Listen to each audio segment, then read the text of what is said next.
use your environment. Of course, we have to have that in there. Because your environment truly can support you or it can sabotage you. It can absolutely hold you back. And there's a couple of things I would really pay attention to and look at right away in your environment. And the first is, how do you feel there? And when I say environment, I mean your office, your home, any space that you spend any amount of time in, really. So how do you feel there? So when you walk into your office, how do you feel? If you walk into your office, you have a nice clean desk and everything looks great, and you feel energized when you go in there and ready to accomplish whatever it is you need to do, that's great. But if you walk in there and there are piles of paper all over the desk and stacks on the floor, and you walk in there and go, and it's just overwhelming to you, that is absolutely sabotaging you. Don't hide. Don't hide. Is that your office? No, that was a typical accountant. A typical accountant's Or office. lawyer's office. Oh, it's a lawyer's office, yeah. We have our stacks. Well, but then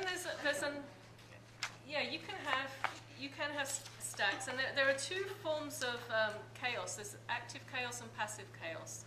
Active chaos is when you are in the middle of a project. If you have a customer that you're working on right now, and you have all the papers out, and it may look very chaotic, but you know exactly where everything is, and you're working on it. It's active. But if you finish that work and then you leave it all there, it becomes passive, and that's when it will harm you. Yes, it will keep you stuck. So yes, sometimes there is going to be chaos, and you might have stacks of paper around. But you can't keep it that way. So how you feel about your workspace, how you feel about your home, tells you a lot.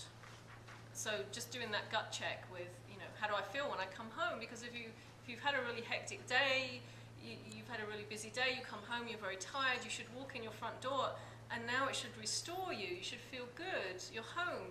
It's a place that nurtures you. If you walk in the door and it's like, oh no, the dishes are in the sink, I've got laundry to do, I've got all this and all these things to do, that's just going to pull your energy down even more.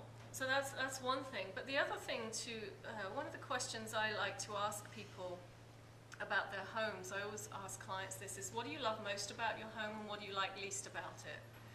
That can tell you a lot about where you are in your life and what's going on in your life right now, because your house really is a personal growth tool. You chose it for a reason. It's helping you work through certain things in your life right now. And one example I'll give is actually a friend of mine,